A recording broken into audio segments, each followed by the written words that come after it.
Magnifique chante. Dieu est merveilleux. Amen. Gloire à Dieu. Gloire à Dieu. Le Seigneur est bon.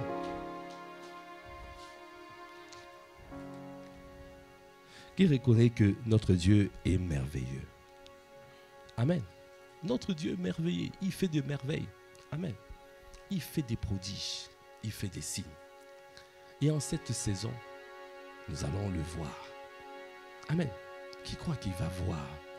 Il est dans une saison particulière. Nous sommes dans une saison particulière. Alors soyons dans l'expectative d'être surpris. Ah, dis encore à ton frère, à ta soeur, tu vas être surprise. Tu vas être surprise cette saison. Amen. Amen. Gloire à Dieu. Alors nous sommes en train de voir les 5 types de cœurs que nous devons tous rechercher. 5 types de cœurs que tu dois rechercher pour vivre la moisson abondante. 5 types de cœurs. Le Seigneur est en train de nous parler à travers cette série d'enseignements et il est en train de nous faire beaucoup de bien. Parce que ce n'est pas exhaustif. 5. Mais c'est les 5 que Dieu m'a donnés. Et j'ai observé nos pères et j'ai vu que ces 5 types de cœurs-là, les pères reflètent cela, manifestent cela. Parce que quand tu regardes à ton père, quand tu regardes apôtre Ivan, apôtre Yves, nos pères à nous, est-ce qu'on peut acclamer les seigneurs pour nos pères, nos papas spirituels? Amen. Ah, c'est comme ça que tu acclames. Est-ce que tu peux acclamer véritablement? Est-ce que tu peux acclamer le Seigneur? Ils nous font tellement de bien. Quand tu regardes ton père, c'est toi demain. Ton père reflète ce que tu vas devenir. Amen. Parce qu'il est dit, nous devons faire quoi? 3 choses. Nous devons observer les pères. Et nous devons retenir ce que nous recevons de nos pères. Et nous devons faire quoi ensuite? Les imiter. Amen. Observer, retenir et imiter. Si tu gardes ces 3 choses, et tu vas voir, dans quelques années, quand on te verra, on va dire vraiment, c'est le fils d'eux. Ah, ça sera ta dimension dans laquelle tu rentres. C'est la dimension dans laquelle tu rentres. Quand on te regardera, on va dire, voici, on est fiers de voir le fils d'eux, la fille d'eux. Amen. Il est important de pouvoir qu'on puisse te reconnaître. Parce qu'il y a des personnes qui sortent de nulle part. On ne sait pas si c'est le fils de qui, la fille de qui. Il est important, quand on te regarde, on dit ça c'est le fils de Bishop Oyedepo. Le fils de, voilà, on reconnaît, on voit. Parce que la volonté de Dieu, ce n'est pas d'être tout seul, de sortir comme ça. Dieu te donnera toujours un père. Il a dit, je vous donnerai le berger selon mon cœur, qui vous paîtra avec sa sagesse et intelligence. Parce que nous avons besoin de la sagesse. Nous avons besoin de l'intelligence. Nous avons besoin, on a vu la dernière fois, parmi les 5 types de cœurs, nous avons vu ton cœur, il faut rechercher le cœur d'un véritable adorateur. Et quand on observe notre papa, apôtre Ivan, on peut rendre grâce, bénir le Seigneur pour le cœur de véritable adorateur qu'il a. Amen. Et c'est ce cœur-là que tu dois rechercher. Tu dois désirer ardemment avoir ce cœur. C'est un cœur qui attire la présence de Dieu. Un cœur qui a soifé de lui. Un cœur qui dit, Seigneur, fais-moi grâce. Je ne veux faire que ce qui est dans ton cœur. Je ne veux être connecté à toi. Si ton cœur pleure, moi aussi je veux pleurer. Je ne veux pas que quand toi tu pleures, moi je suis dans la joie. Quand moi je suis dans la joie, toi tu pleures. Quand moi je suis en train de pleurer, toi tu es dans la joie. Non, je ne veux pas être déconnecté de toi. Dis à ton frère, à ta soeur, ne sois pas déconnecté de ton Dieu. Ton cœur doit être connecté au cœur du Père. Tu dois ressentir. Tu ressens les mêmes choses. Tu ressens. Quand le cœur de Dieu est attristé, toi aussi tu es attristé.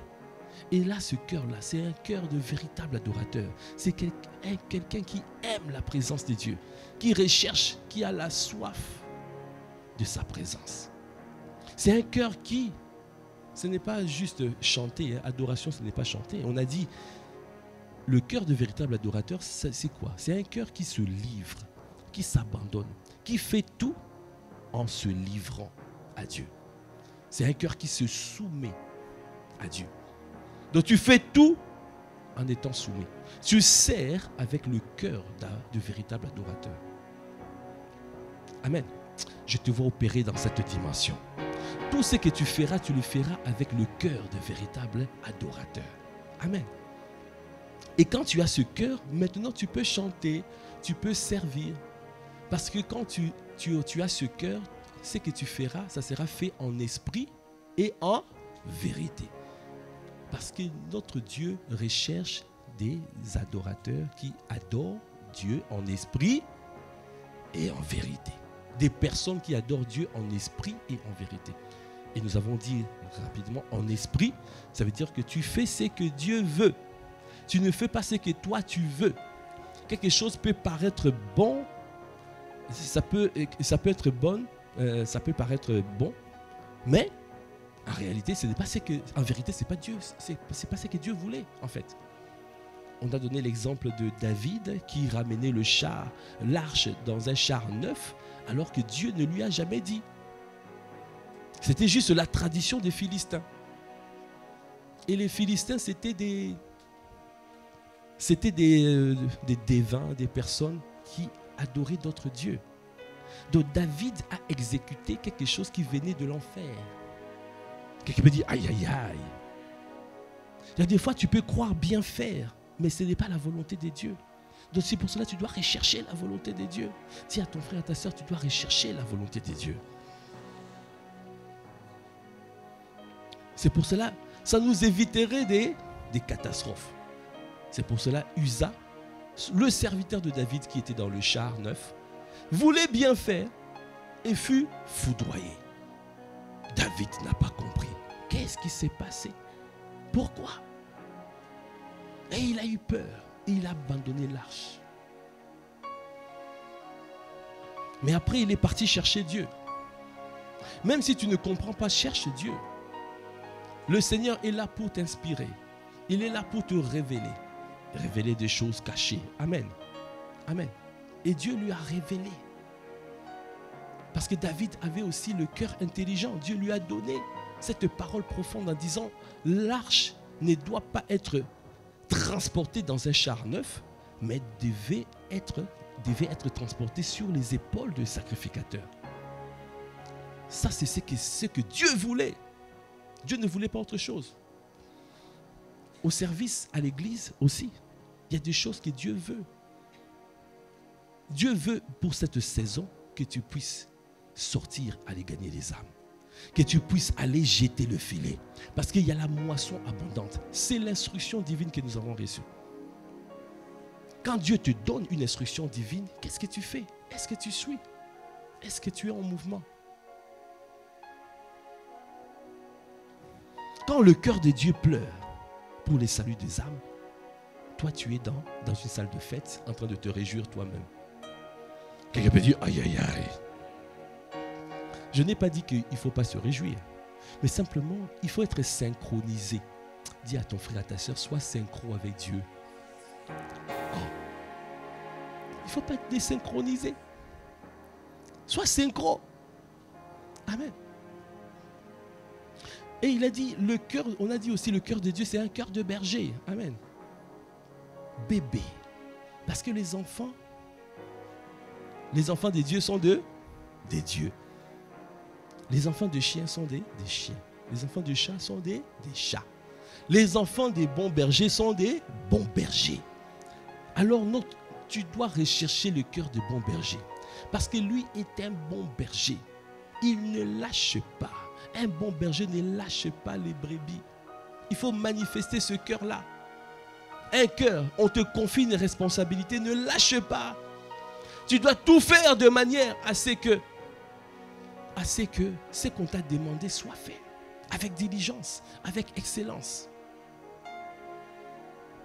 Si nous avons tous le cœur de berger, le cœur de bon berger, nous n'allons pas perdre les âmes. L'Église va continuer à grandir, à prospérer. La volonté de Dieu, c'est de ne pas perdre même une âme. Dans ce passage où ce berger avait perdu une brebis, comment il a fait? Comment il savait qu'il y avait une brebis qui manquait? Cela veut dire qu'il contrôlait, il veillait, il comptait tout ce qu'on lui a donné. Est-ce que tu comptes? Est-ce que tu vérifies? Est-ce que tu veilles sur tout ce qu'on t'a donné? Dis à ton frère, à ta soeur, sois un bon berger. Sois fidèle. Un bon berger est fidèle dans les petites choses. Et fidèle dans les choses qui appartiennent à autrui. Celui qui est fidèle aux petites choses, Dieu lui donnera les grandes. Celui qui est fidèle à ce qui appartient à autrui, Dieu lui donnera ce qui est à lui. Amen. Un bon berger, il est fidèle aux richesses injustes. Tu es en train de travailler quelque part, tu sers quelqu'un au travail, tu développes des compétences. Amen. Parce que travaille pour la prospérité de cette entreprise. Travaille. Au temps convenable, le Seigneur te donnera tes véritables richesses. Ah, je te vois riche pour lui dans le nom de Jésus. Amen. Après, on a vu que tu as besoin aussi d'un cœur intelligent. Amen. Est-ce qu'on peut acclamer le Seigneur? Le cœur intelligent. On a dit, je fais juste un résumé rapide. Pour le cœur intelligent, on a dit que tu dois rechercher à acquérir la sagesse et l'intelligence. Amen. Acquiert la sagesse. Dans Proverbe 4, c'est marqué acquiert la sagesse. Et avec tous les biens que tu possèdes, acquiert l'intelligence. On a dit que la sagesse, c'est quoi? Le cœur intelligent et le cœur sage, ce cœur-là, c'est la disposition des cœurs pour qui se laisse conduire par le Saint-Esprit. Il faut que tu puisses avoir une disposition des cœurs qui se laisse conduire par l'esprit de sagesse et l'esprit d'intelligence. Alors on a parlé de l'esprit de sagesse, l'esprit d'intelligence. La sagesse, c'est quoi? C'est la capacité de discerner la volonté de Dieu pour une situation donnée. La capacité de discerner la volonté de Dieu pour une situation donnée. L'intelligence, on a dit quoi? C'est comprendre pourquoi on fait les choses. La sagesse, c'est savoir ce qu'il y a à faire, ce que Dieu veut que tu fasses. Et l'intelligence, c'est comprendre pourquoi Dieu veut que tu fasses ce qu'il t'a dit de faire. Amen. Est-ce qu'on peut acclamer le Seigneur pour cela?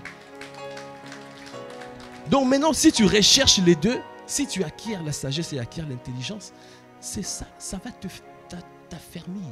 Tu vas devenir quelqu'un qui est affermi. Je vois des hommes et des femmes bien affermis en ces lieux. Des hommes et des femmes inébranlables. Parce que l'esprit d'intelligence, c'est ce qu'on appelle l'esprit de révélation. Dieu veut te donner la révélation.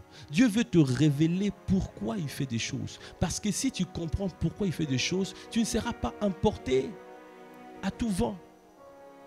Tu ne seras pas emporté. Parce que même si les océans essayent de te submerger, tu ne seras pas submergé. Même s'il y a des vents qui essaient de t'emporter, tu ne seras pas emporté. Pourquoi? Parce que tu as la révélation. Jésus a dit dans Matthieu 16, il a dit à Pierre, il a dit, c'est mon Père qui t'a révélé ça. Il a dit, tu es heureux. Les portes de séjour de mort ne prévaudront point sur cette révélation. Sur cette révélation, je bâtirai mon église. Je bâtirai mon église. Les portes de séjour de mort ne prévaudront point contre cette église. Donc ça veut dire que tu es inébranlable. Quand tu puises ta révélation dans la révélation de Christ, tu es inébranlable. Dis à ton frère, à ta soeur, recherche l'intelligence. Et tu seras inébranlable. La parole de Dieu déclare, la maison s'élève par la sagesse. La maison s'affermit par l'intelligence. Et les chambres de la maison se remplissent avec tous les biens précieux et agréables. Amen.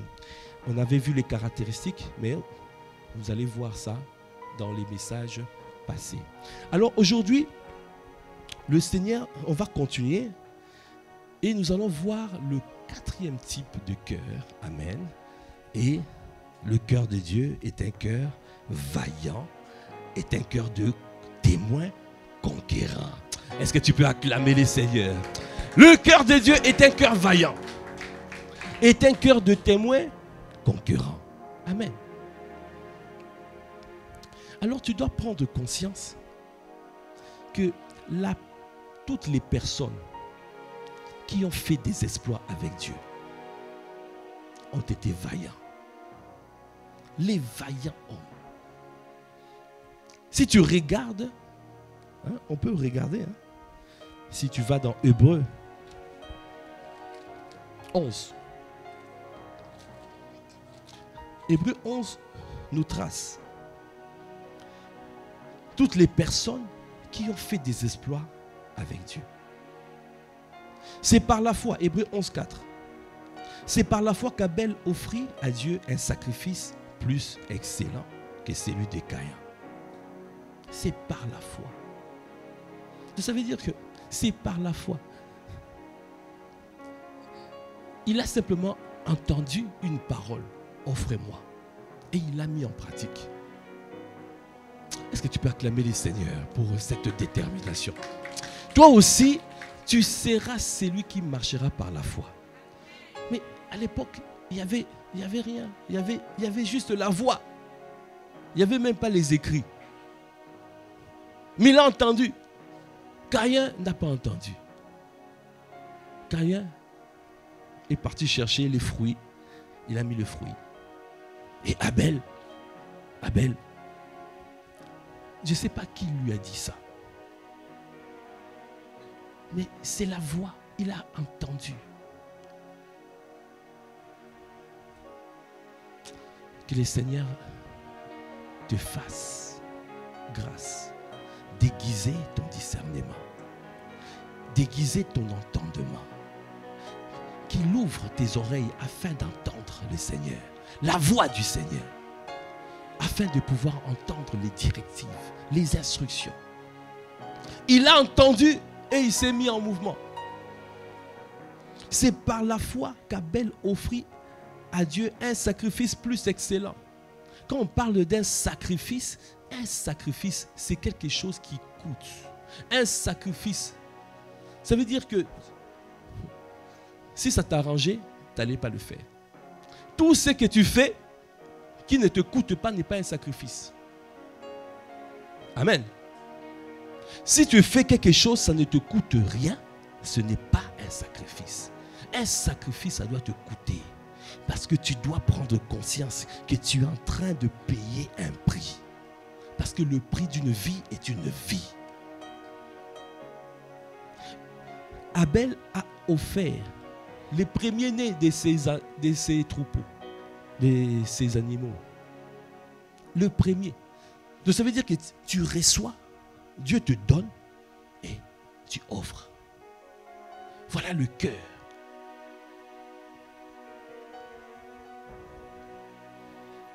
Cette femme que le prophète lui a dit, Élie lui a dit, tu me fais un gâteau.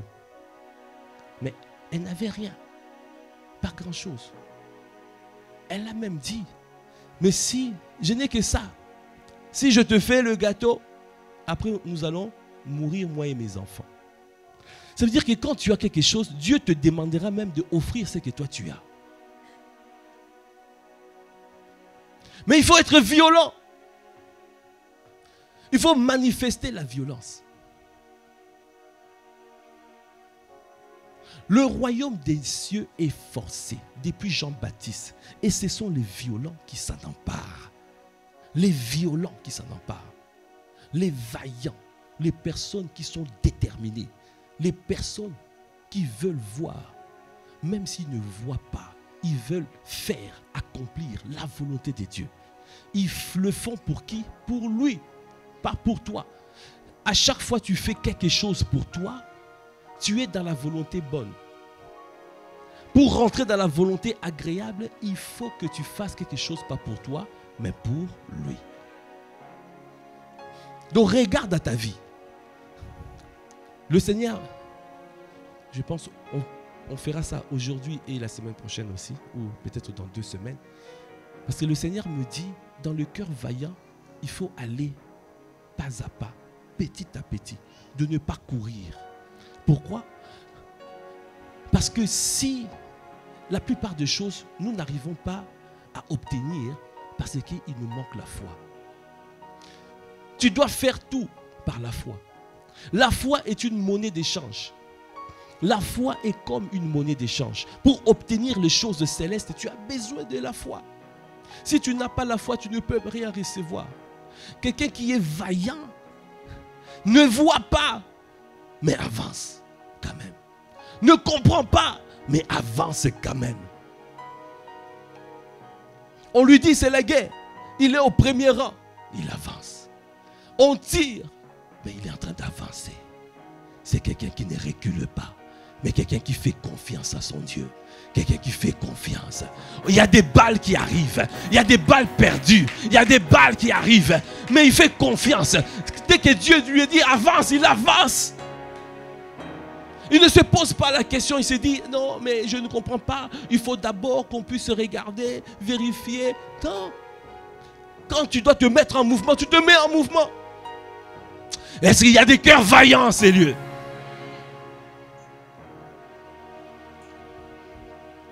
Le royaume des cieux est forcé. Ce sont les violents qui s'en emparent. Tu veux obtenir les choses de Dieu. Tu dois être vaillant. Tu dois manifester ce cœur-là. Alors, on a dit, il faut la foi. Regarde, c'est par la foi qu'Abel offrit à Dieu un sacrifice plus excellent. Si, juste pour expliquer encore plus cette notion de sacrifice. Parce qu'on trouve, à chaque fois, il y a la foi, il y a cette notion de sacrifice. Alors le Seigneur me dit d'expliquer. On va revenir sur Hébreux 11.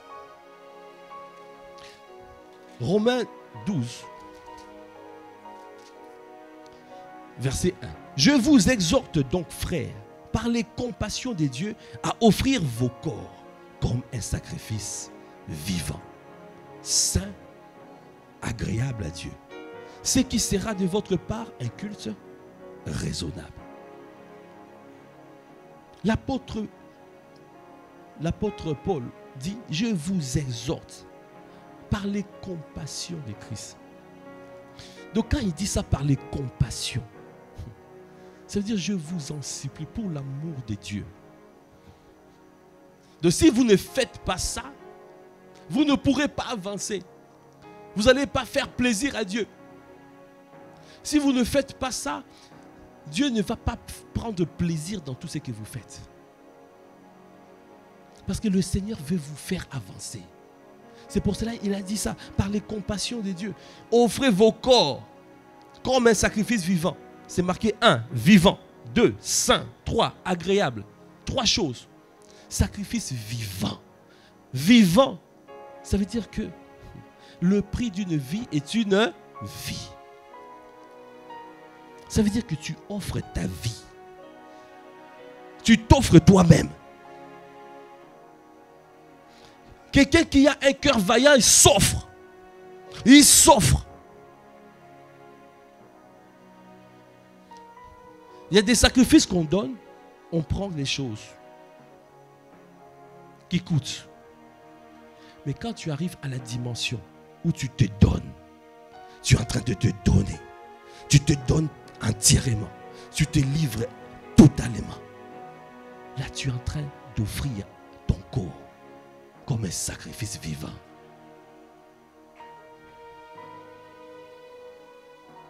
C'est ce que Dieu veut.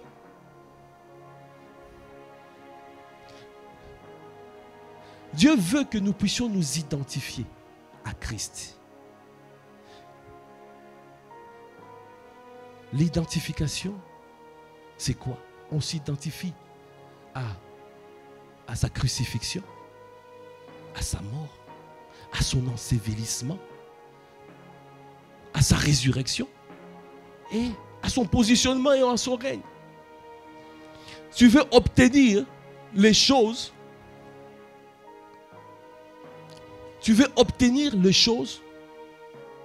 mais tu ne veux pas t'identifier à Christ. Tu ne veux pas t'identifier à ses souffrances. Tu ne veux pas la communion à ses souffrances.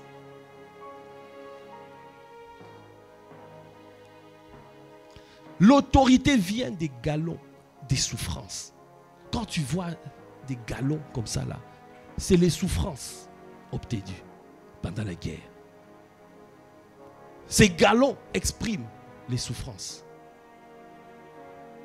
Donc, ça veut dire qu'il y a un prix payé. Il y a des souffrances. Jésus a accepté de souffrir. Dans Hébreux 11, 5, 7, Hébreux 5, 7, il a dit, il a crié à Dieu. Il a soupiré, il a crié, il a pleuré. Parce que c'était une souffrance. Il a été délivré à cause de l'obéissance et de sa piété. Son obéissance et de sa piété. Dieu lui a dit, avance. Il a compris que, même s'il a dit que cette coupe soit éloignée de moi. À 3 reprises. À 3 reprises, il a dit. Mais finalement, il n'y avait pas de réponse. Quand Dieu veut que tu puisses te livrer, tu ne verras pas de réponse. Mais il veut que tu puisses obéir à la directive qui était donnée. Avance. Un vaillant, un témoin conquérant. Un conquérant doit avancer. Un conquérant ne reste pas sur place. Il avance. Même s'il ne comprend pas, il suit la directive parce qu'il a fait confiance à son Dieu. Si tu as compris cette parole, si tu peux acclamer. Alors il a dit, tu te livres. Le sacrifice doit être saint, premièrement. Vivant, premièrement. Ça veut dire que tu te livres totalement. Le sacrifice doit être saint. Donc ça veut dire fait avec un cœur pur. Le cœur pur. Si tu n'as pas ce cœur pur-là, tu n'es pas qualifié pour comprendre, pour recevoir la révélation, pour voir. Parce que quand tu es en train d'avancer en sacrifice, quand tu es en train d'avancer, tu livres ton corps. Premièrement, tu livres ton corps. Tu es en train d'avancer. Tu ne sais pas, Dieu t'a dit avance. C'est comme Abraham avec Isaac. Abraham ne savait pas ce qu'il faisait. On lui a dit simplement, va livrer ton fils. Et pourtant Dieu lui a dit, ce fils-là viendra, à part ton fils, tu auras la postérité. Tu auras la postérité. Tu auras beaucoup d'enfants. Beaucoup d'enfants. Ta postérité sera comme de la poussière. Mais Dieu lui dit, va offrir ton fils. Mais qu'est-ce qu'il a fait? Il s'est livré. Il ne s'est pas posé la question. Et tu avances. Je suis un sacrifice vivant. Dieu me parle, j'avance. Je ne doute pas dans mon cœur. Ça veut dire que j'ai un cœur pur. Et si j'ai le cœur pur, ça me permet de rester connecté. Dans Hébreux 5, c'est marqué, sans le cœur pur, heureux ceux qui ont le cœur pur, car ils verront le Seigneur, ils verront Dieu. Pour voir Dieu, pour recevoir la révélation de Dieu, pour recevoir, tu as besoin de cœur pur. Abraham avançait, mais devait rester connecté. Parce que Dieu peut te donner une directive aujourd'hui, et quand tu vas arriver à un point, il te donne une nouvelle directive. Donc si toi tu es connecté à la vieille fréquence, tu risques de tuer Isaac. Et pourtant, Dieu ne voulait pas tuer Isaac. Dieu voulait amener Abraham à une dimension d'obéissance, de soumission. Dieu était en train de l'enseigner. Dieu était en train de faire en sorte qu'il meure à lui-même. Parce que tu ne peux pas porter beaucoup de fruits. Cette dimension où tu dois avoir ta postérité comme de la poussière, tu ne peux pas avoir cette dimension si tu n'es pas mort. Il fallait qu'il soit mort à lui-même. Premièrement, sacrifice vivant. Abraham avançait. Deuxièmement, le cœur pur, qui te permet de rester connecté à la voix. Parce que sinon, si tu n'as pas le cœur pur, pendant que tu es en train de te sacrifier, si tu n'as pas le cœur pur, tu vas recevoir des balles perdues. Et tu vas tomber. Et on va dire, mais c'était un vaillant. Comment il est tombé, ce vaillant homme? C'était un conquérant. Mais comment il est tombé? Mais est-ce qu'il avait gardé le cœur pur? Il y a beaucoup qui se livrent, qui servent, mais leur cœur n'est plus pur. Tu sers avec mécanisme. Comment on dit? Ça devient mécanique. Mécaniquement, tu sers, mais ton cœur n'y est plus. Quand tu es en train de servir dans cette dimension, tu es en danger. Tu peux obtenir une balle perdue et tu vas tomber. Quelqu'un peut dire aïe aïe aïe.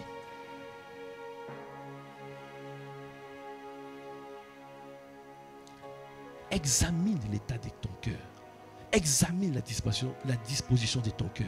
Quand tu es en train de servir Dieu, tu te livres parce que tu es un sacrifice vivant. Et tu as le cœur pur. Quand tu as le cœur pur, tu ne fais pas ta volonté, mais tu fais ce que Dieu te dit de faire. Quand il te dit aujourd'hui, avance, tu avances. S'il te dit demain, arrête-toi, tu t'arrêtes. Parce que tu as besoin de la révélation à chaque instant. Troisième aspect du sacrifice, le sacrifice doit être agréable. Agréable veut dire quoi? Ça veut dire que c'est pour faire plaisir à lui, pas à toi. Si tu fais des choses pour toi, pour toi-même, le sacrifice n'est pas agréable. Si tu dois faire quelque chose, il faut que ça fasse plaisir à Dieu. Et quelque chose peut faire plaisir à Dieu, mais pour toi, c'est compliqué. C'est difficile. Mais étant donné que le Seigneur est en train, il est bon. Le Seigneur sait que demain, tu vas voir, il va te faire rentrer dans la perfection et tu vas comprendre pourquoi il t'a fait passer par ces épreuves. Et tu comprendras pourquoi tu es passé par le désert. Tu comprendras pourquoi. Mais pendant que tu es dans le désert, tu ne comprends pas, tu ne vois pas, mais tu dois payer ce prix. C'est pour son plaisir à lui. Nous vivons pour son plaisir.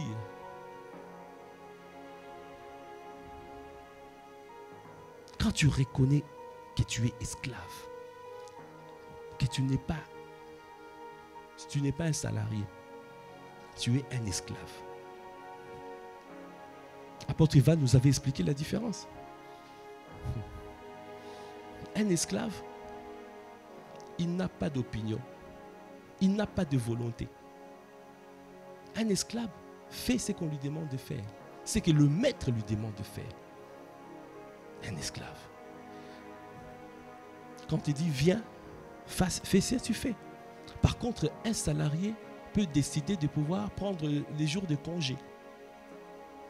Un salarié peut prendre des RTT. Aujourd'hui, je ne sers pas. Aujourd'hui, sinon, je ne viens pas à l'église. Aujourd'hui, je ne fais pas ceci.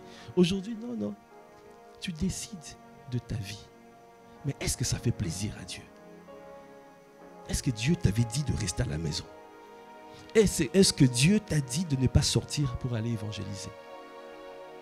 Toi, tu as dit non, je dois aller faire des courses. Est-ce que Dieu t'a dit d'aller faire des courses? Quelqu'un peut dire aïe aïe aïe.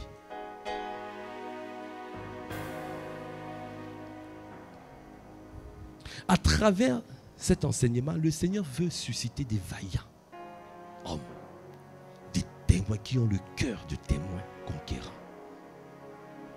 Ah, il m'a dit, va doucement. Ne cours pas. Parce que si nous changeons notre disposition de cœur et que nous prenons conscience de cette notion de sacrifice, que tout ce que Dieu fait, il le fait par la foi. Tout ce que nous devons faire sur la terre, c'est par la foi. Et pour expérimenter la foi, il y a cette notion de sacrifice. Parce que la foi, tu ne marches pas selon la vue, mais tu marches selon la foi.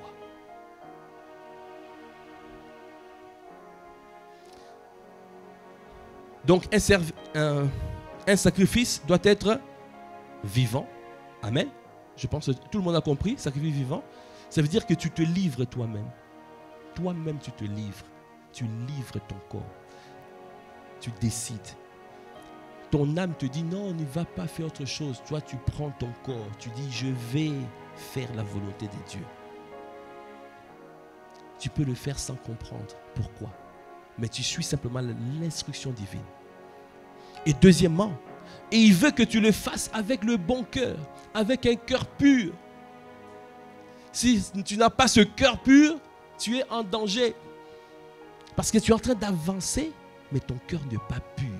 Si ton cœur n'est pas pur, tu ne vas pas écouter quand Dieu va te dire attention, il y a une balle perdue, passe à gauche. Toi, tu vas rester et tu obtiens une balle perdue. C'est pour ça qu'il y a beaucoup de personnes qui servent, mais disent, mais je ne comprends pas, je sers Dieu, je fais ceci, mais pourquoi il y a ça qui m'arrive? Pourquoi il y a ceci qui m'arrive? Examine la disposition de ton cœur.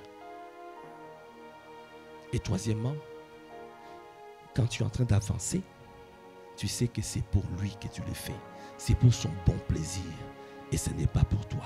Est-ce que tu peux acclamer le Seigneur?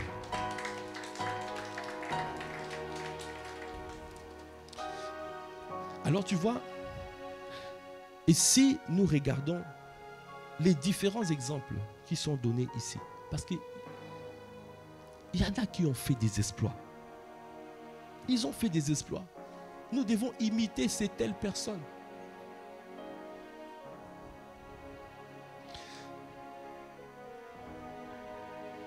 C'est marqué, c'est par la foi qu'Abel offrit à Dieu un sacrifice plus excellent que celui de Caïn. C'est par elle qu'il fut déclaré juste, Dieu approuvant ses offrandes. Et c'est par elle qu'il parle encore, quoique mort. Waouh! Le cri d'Abel parle encore,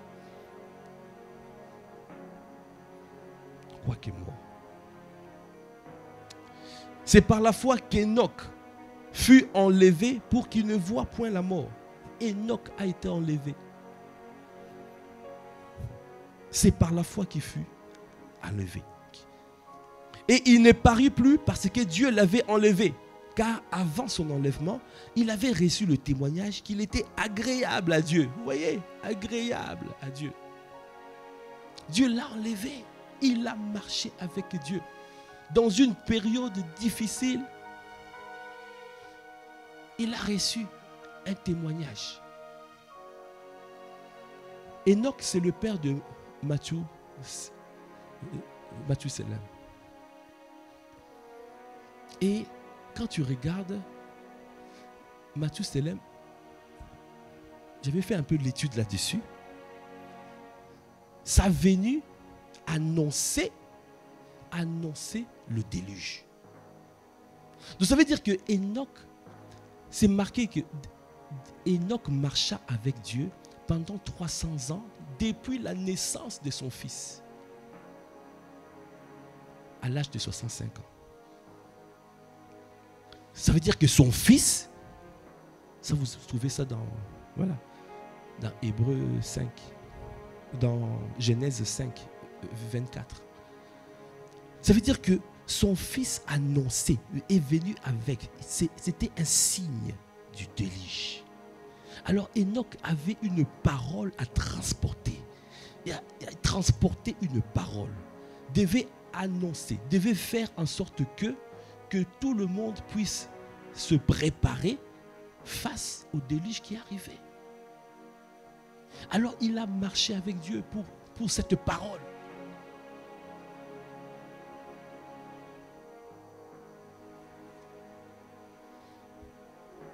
Pendant 300 ans. Et quand tu regardes derrière, après, son fils avait continué de faire en sorte que les personnes, avant Noé, puissent prendre conscience que le déluge allait arriver.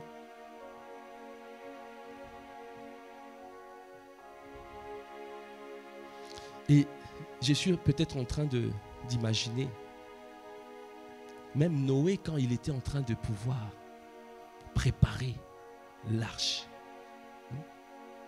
Quand Noé préparait l'arche, beaucoup de personnes rigolaient, riaient, le raillaient. Mais qu'est-ce qu'il a fait? Il n'a pas reculé. Parce que pour être vaillant, ça veut dire que tu es vaillant. Un cœur vaillant, c'est que tu avances. Quelles que soient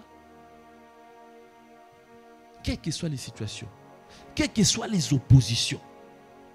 Parce que tu as compris que tu as reçu quelque chose. Quand tu t'arrêtes, ça veut dire que tu n'as pas encore développé ce cœur-là. Un vaillant homme ne s'arrête pas, ne change pas. On ne vient pas le changer. Il vient comme ça, et puis on lui dit autre chose, il change de route. Non. Ça veut dire que Dieu lui a donné une parole. Il a dit, cette parole s'accomplira. Même si je ne vois pas aujourd'hui, mais je sais que cette parole est la vérité. Ça s'accomplira. Je garde cette parole et j'avance avec le cœur. Je me livre. On est en train de rigoler sur moi. On est en train de me railler. Mais Noé, j'ai continué à bâtir l'arche. J'ai bâti l'arche. J'ai bâti l'arche. Jusqu'au jour où le déluge arriva. Les autres étaient en train de marier leurs enfants. Ils étaient en train de faire la fête.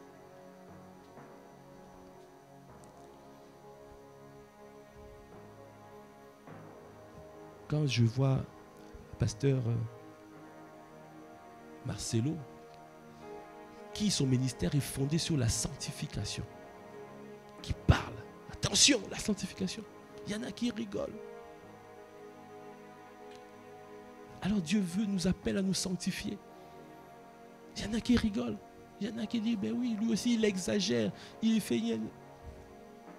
Jusqu'au jour où nous allons voir la face du Seigneur. Et là, il y aura des pleurs et des grincements dedans. Que ça ne soit pas notre partage dans le nom de Jésus.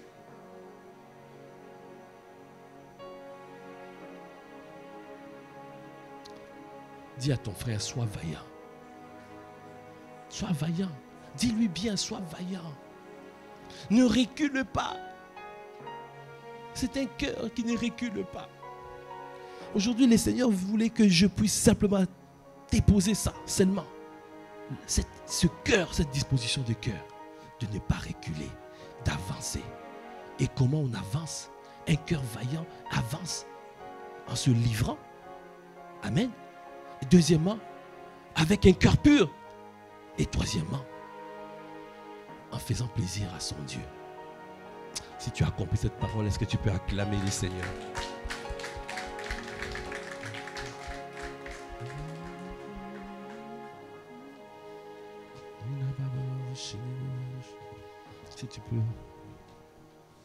Si tu peux te tenir debout.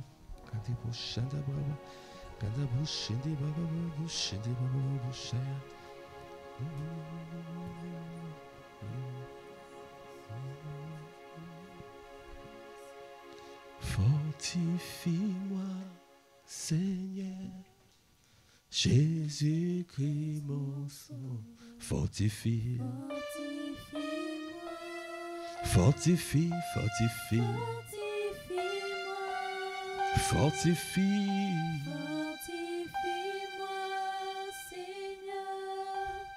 Jésus-Christ mon sauveur. Fortifie. Je t'en supplie. Je t'en supplie. Oh, fortifie, fortifie. Seigneur. Jésus-Christ mon sauveur. Fortifie. Fortifie, fortifie. Fortifie. Seigneur Jésus. Fortifie. Fortifie. Fortifie. Ah, je t'en supplie, fortifie-moi.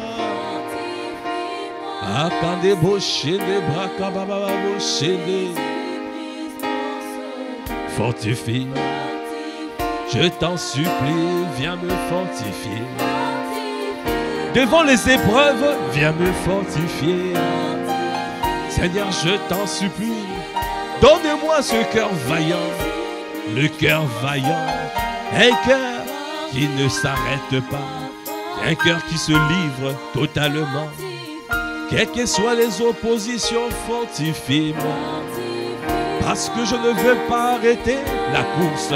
Non, je veux continuer la course. Je veux combattre le bon combat. Donnez-moi à être vaillant. Ayanda boché des bocaux. Comment tu te vois? Ne te vois pas.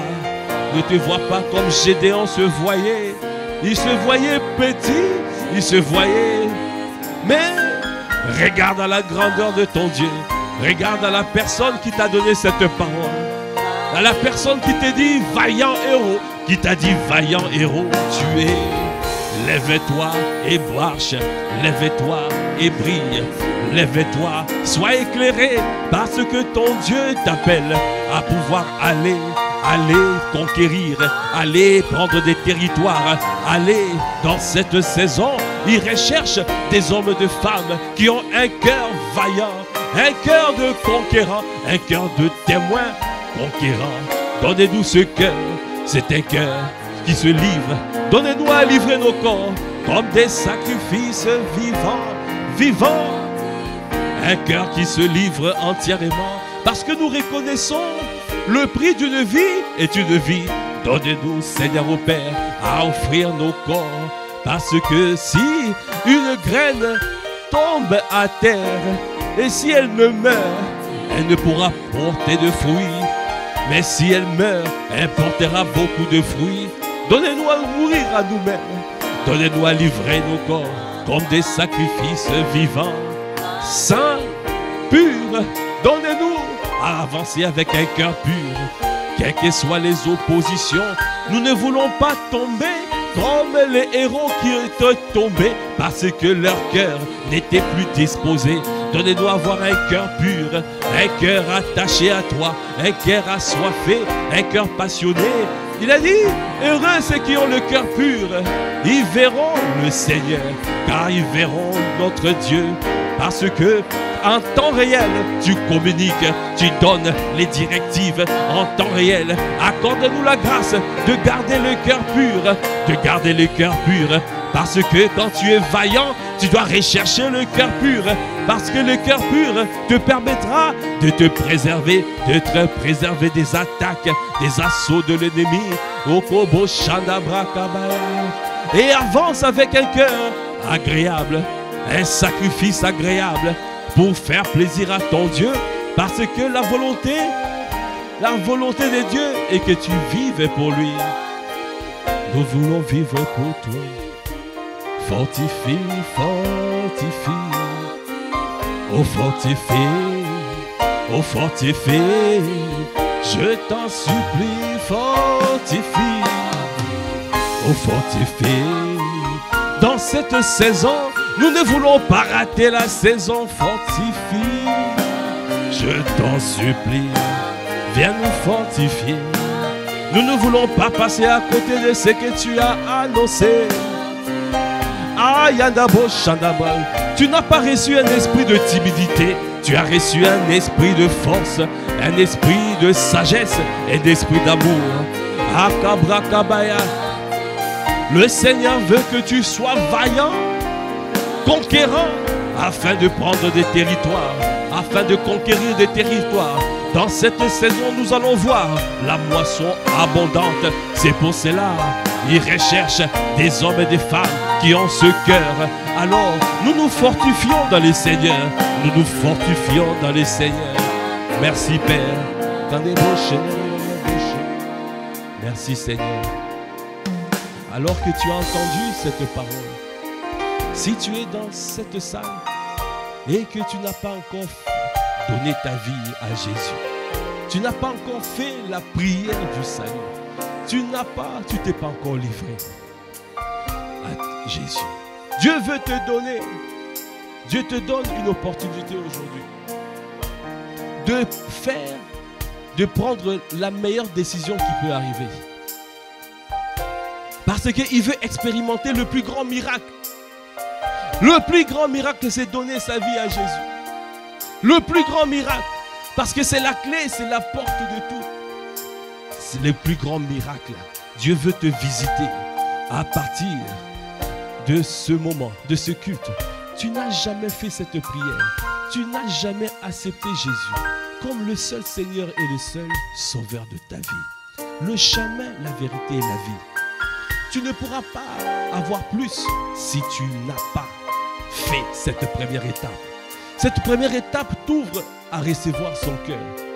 Avoir le cœur de berger, le cœur intelligent, le cœur de véritable adorateur, le cœur vaillant. Si tu aspires, tu soupires à avoir ce cœur, tu dois faire la première étape.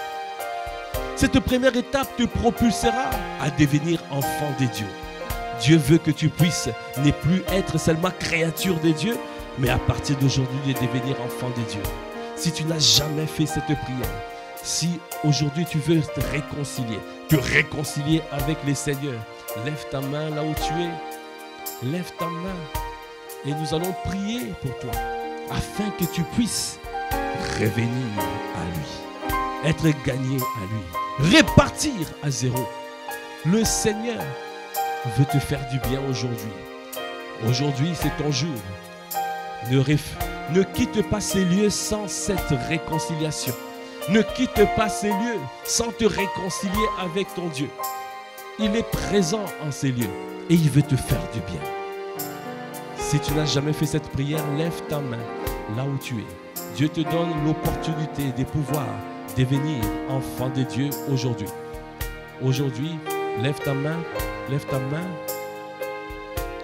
Dis Seigneur Jésus.